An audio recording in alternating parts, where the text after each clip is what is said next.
Alise Mills, a strategist and counsel for global public affairs, a consultant, and just kind of have your hands in everything. So thanks for joining the show today, Alise. Thanks so much for having me, Corey. It's a real pleasure. I was looking forward to it all weekend. Right on. So, I mean, yeah, we've got quite the subject to chew on. You know, when it first dropped last week, it was hard to tell. It sounded almost like they were going to come after every podcaster and get them to register or possibly shut them down. But no, they're being a little more nuanced. They're going after the hosts. I mean, it'll have the same effect in a way, but it's going to take a little longer. But this is a really, really dangerous turn of events going on with our government right now. I know people on social media thought I was being completely extreme when I was saying this, but it reminds me of the stories that my parents would tell me. I have journalists in my family that work in the UK and the United States and had worked in Canada at one point for what was then Southern Press, which you might remember, Corey. And one thing that was really concerning to me was that it has echoes of McCarthyism in it. It's guised as the great savior of journalism, but what it really is a cultural redefining or a shift. It's meant to follow into what they were looking for way back 5 years ago when they appointed the media czar. I think what we need to remember is that this has been a piecemeal approach. So your viewers and listeners and readers will probably not remember that in 2017, 2018, right around the election of Trump, came Canada's response, which was guised as, we are very concerned about certain voices, so we're going to start regulating what you can say and what you cannot say on social media, so we're going to appoint a czar. At that point, it was Melanie Joly, who's now Minister of Foreign Affairs. And she was our czar of social media. Then you started to hear the rumblings of what they were thinking about and how to control the media, which was, it's a three-pronged approach, Corey. Really, the ultimate goal is to keep the CBC as basically right now what it is an outsourced PR firm for the Trudeau government. And I've never seen the CBC quite like this before. As you know, I spent over a decade as a permanent fixture on the CBC as a conservative. So it's about protecting, so some of that legislation was about protecting the CBC, but it was also about quietly, or what I would call the creep of government, melding our minds into what Trudeau saw the country as being. And we really begin with the social media czar. We ramp up to C11. We ramp up to some other pieces of legislation that people have forgotten about that are really pertain to the CBC, pertain to how what the CBC is allowed to do and what it's not allowed to do.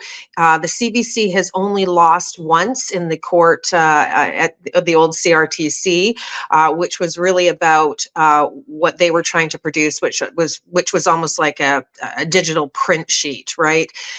The Torstar and National Post and many others won that, thank goodness. But what we're seeing now is what I call phase 3. And what bothers me most about this is several things, Corey, and I ranted at you, called you on a Friday night and said, we got to get on top of this. This is insane. Is that now this is guised as something that's supposed to help us to sort of shut out what they don't want us to hear, which are these negative voices that have political overturns or undercurrents or overtones to it. The reality is, I want to be in a country where I disagree with people. I do not want to be in a country where we're all saying, yes, that is absolutely fantastic. I absolutely agree with this mushy middle sort of woke Trudeauism that I think is separate to what the traditional Liberal Party is. The other part about it is it has a registry. And it reminds me of the McCarthy inquest, right? Where journalists were brought forward for different reasons, but it's similar. It was about, you jump on my bandwagon, you believe in what I believe in, otherwise you're a communist. Well, what Trudeau has said many times, whether it's vaccines or the way he's come about this and or come towards media and public conversations and public debates and freedom of thought in this country, Corey, is, are you a conservative?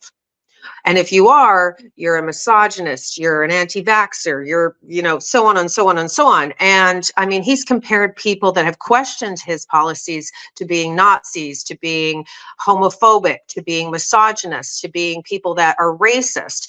This is all part of the plan. That's what I inherently believe, Corey, and no one's going to tell me much different. I am really turned up about this.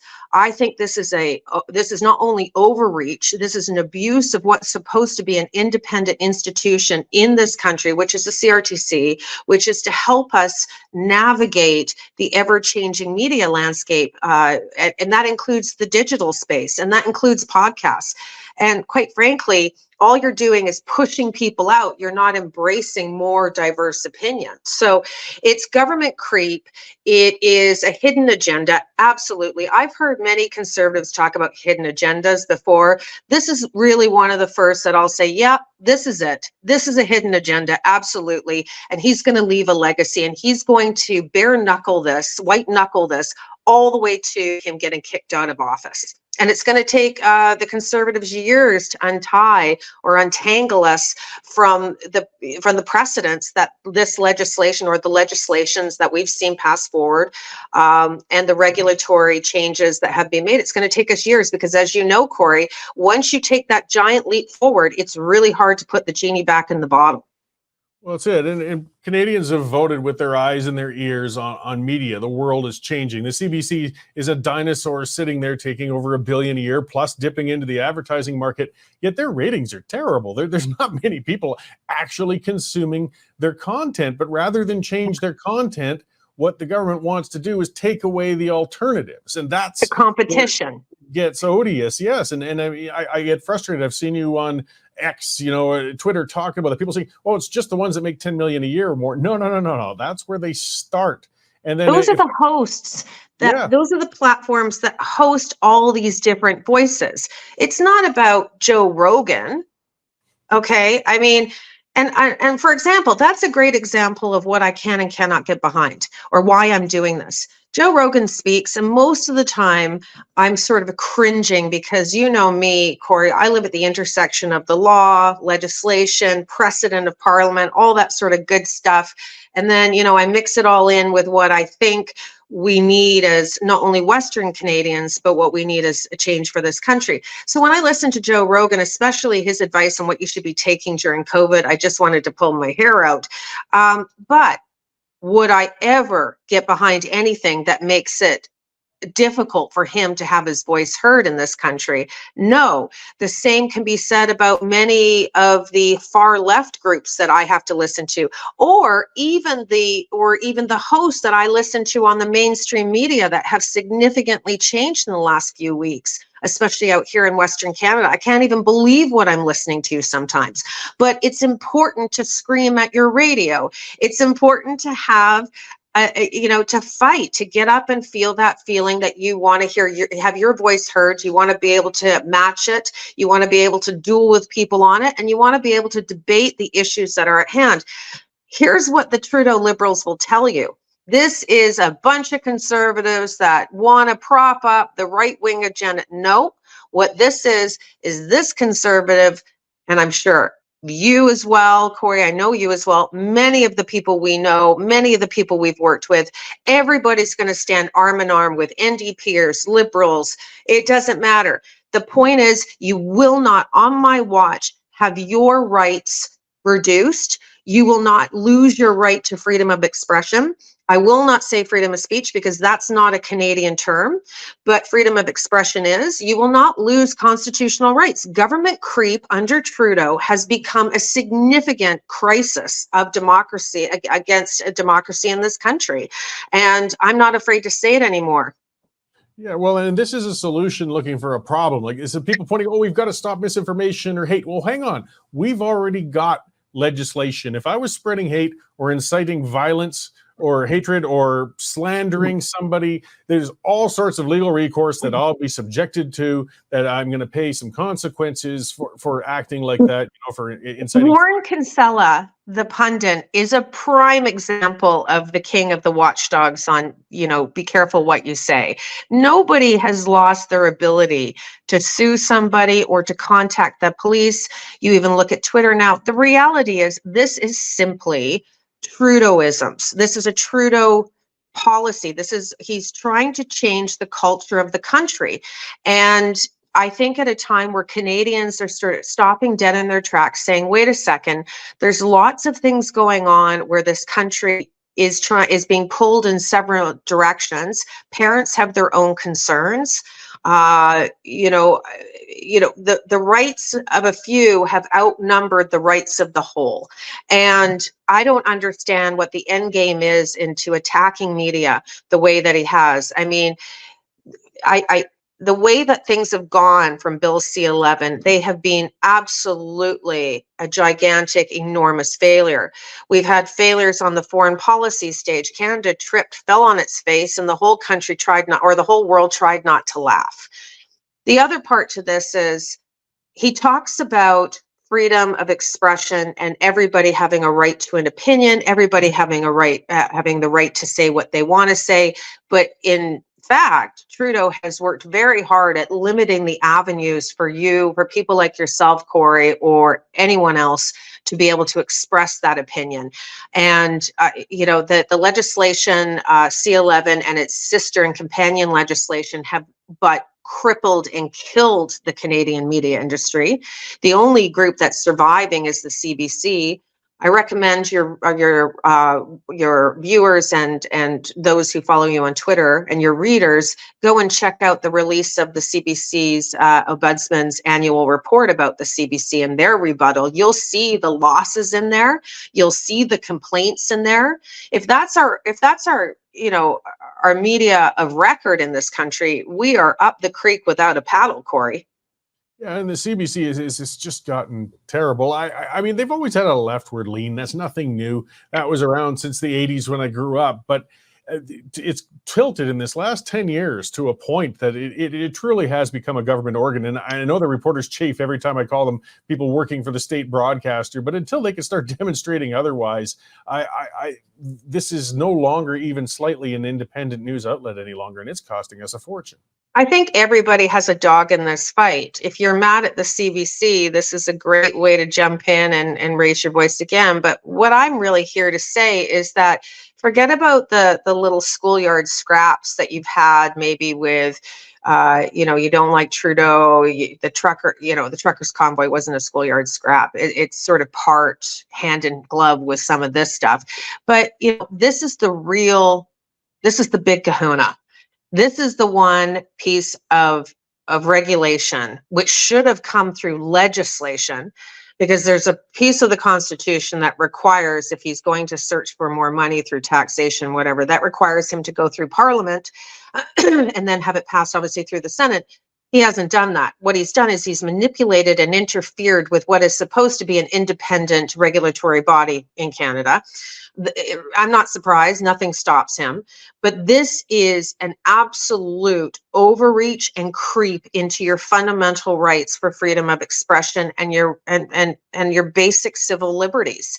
You can do this country. You don't look at what the CRTC released. Look at what they've said in the last 6 months. And there's been many good writers that have come out and written on this today. There's a gentleman by the name of Peter Menzies, who I know you know, Corey. He's a former vice chair at the CRTC. He had a brilliant step-by-step on it today. I call it sort of the cheat sheet of why this is problematic. This is, as it sits today, this isn't going to be the end of it. This is just one piece to it. And the hearings start in November, which is a really short shift for most regulatory hearings. I mean, Corey, it's normally 12 to anywhere to a year scheduling of that. This time it's only 4 weeks before the hearings start. And so it'll be interesting to see how that plays out and whether or not that's broadcasted for all of us to see. But to make no mistake, this is just the beginning. And or maybe it's the middle, Corey. I'm not so sure, but it's definitely not the end. And this is not about a fight with the CBC. You can have that. I'm right there with you. This is not about disliking Trudeau. This is about your rights being infringed upon. Oh, absolutely. And, it's a good note to leave off on. And I'm sure we'll have to discuss this further. And again, as it develops, as we see the hearings and things like that, it's definitely the beginning of a new phase of control. And it's a very dangerous one. I mean, at this point, we can oppose and speak up and push back however we can, but we kind of got to wait now to see how it's going to unfold. So I appreciate you coming on to talk to us today about this, because I don't think enough people understand just how serious this really is, and how bad this could really get. So, and if I could just make a quick note, Corey, I have joined an organization that we will go public shortly, where we will be fighting and exposing the concerns and the issues and the legal issues around this type of regulation. And I'm very proud. I'm jumping the gun a bit here, but I want your viewers to know that that this is something that I believe in so wholeheartedly as a Canadian, that I'm now going to devote my time to this group. It's a very early stages, but it will be people that who are going to join forces, no matter who they vote for, what partisan world they live in, what they do for a living. The people that I've spoken to and the people that have joined the group are very concerned about this encroachment of our rights. And and this particular piece that has come out with the CRTC was not the beginning. It was the final straw for so many. So hopefully, Corey, we can keep you updated. I know we're here to support you too. You're one of the hardest working guys in media, and I just really appreciate you giving me the opportunity today to express how problematic this is and how serious this is. Well, I appreciate that, and I'm looking forward to seeing what you guys put together, because we need that opposition. So quickly, before I let you go, where can people find you on, I guess, X, or formerly Twitter, and other areas to keep track when things do start unfolding from you? They might remember me as formerly at Gracie Style. Unfortunately, as I left Twitter, I lost that. Somebody else has that, so don't follow it. I'm Millsy Alise. Not the greatest name. You can also find me on LinkedIn. All of my socials are open for anyone to follow and to join or to request. And I will be putting forward on Twitter the website of what this group will be. We're still trying to give it a name.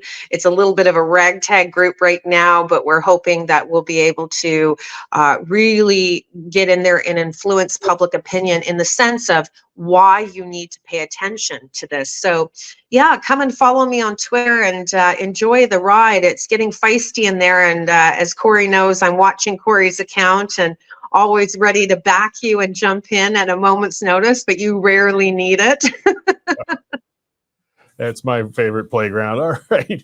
Well, again, I appreciate the work you're doing, and you're coming on today, Alise. I'm sure we'll talk again about this soon, and I look forward to what's coming up. Thank you so much, Corey. You take care. Great. Thank you. You can become a Western Standard member for just $10 a month or $99 a year for unlimited access.